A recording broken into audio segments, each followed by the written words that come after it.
Good morning, comic book fans. Welcome back to Comics in 5 Minutes. I'm your ever-loving host, Shorty, and it's a cheeky little surprise review on a Saturday. Now, I did mention I might be doing this to review Killer Queens, but I kind of wanted to read Elric. I'm sorry this takes away from a very cool looking comic book, but what I'll try and do is on Tuesday morning I'll get in and I'll read it before my delivery gets here. But for now, we are going full Elric. Michael Moorcock's Elric. And that name at the top is going to be the first thing we're going to have to discuss, because when you're adapting a comic book from something prose, you're going to run into a couple of issues.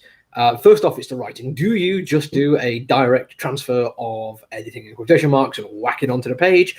Or do you cut out exposition that can be filled in with artwork?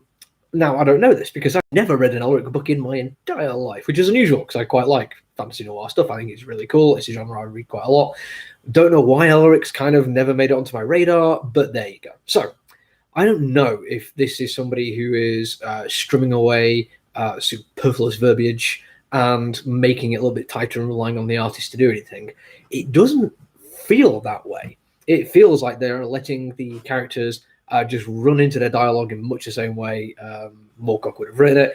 It is very large and grandiose, occasionally over the top in a way that fantasy can be, but not in any kind of way that detracts from the genre or the style of what they're doing. It feels about as good as I think it's going to get. If they have changed it, it makes me think, well, Michael Moorcock could have done a better job, but that's for another time. The other thing you have to do is look at how the prose descriptions are phrased and try to then put those on a page in a way which is going to satisfy as many people as possible. Basically, because the descriptions in fantasy books, by necessity, leave things to the imagination, whereas a comic book literally just lays out exactly what is in the world in a way that you can see it. Don't get me wrong, there are chances for inventive artists and inventive storytelling to go different routes for that one. And this is certainly inventive artwork, but it feels a little bit more like it's trying to give a sense of realism within a fantasy world. There is an excellent moment in a swamp where there's already been made mention of a god of swarms of insects, which comes to help them. And these various insects form up together into that fella. Now, how cool is that? Having recently watched Constantine, seeing the similar kind of thing happen there with the digital effects, that is still very, very impressive.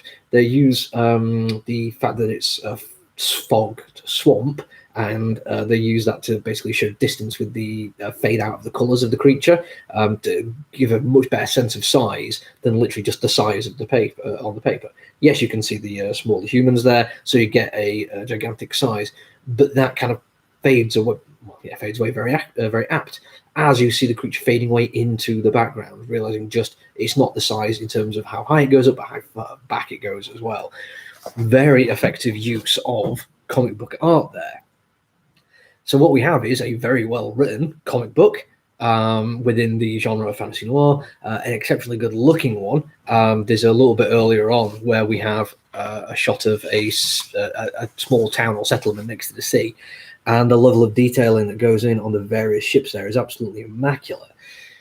So the question has to be, who is this for?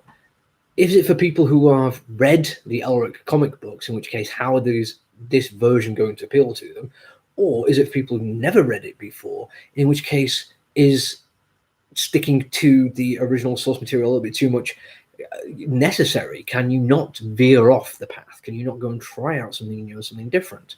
And because I haven't read it before, I feel like I'm not necessarily the best person to answer like for the changes that may or may not have been made.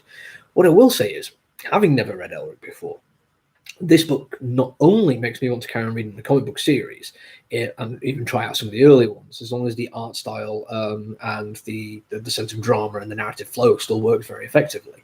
But it makes me actually want to go and check out the Elric books, but not simply because I want to compare and contrast. I'm not looking to read an Elric book and think, well, hang on, what did they change? I do that every once in a while when I'm comparing like a movie to a book or whatever.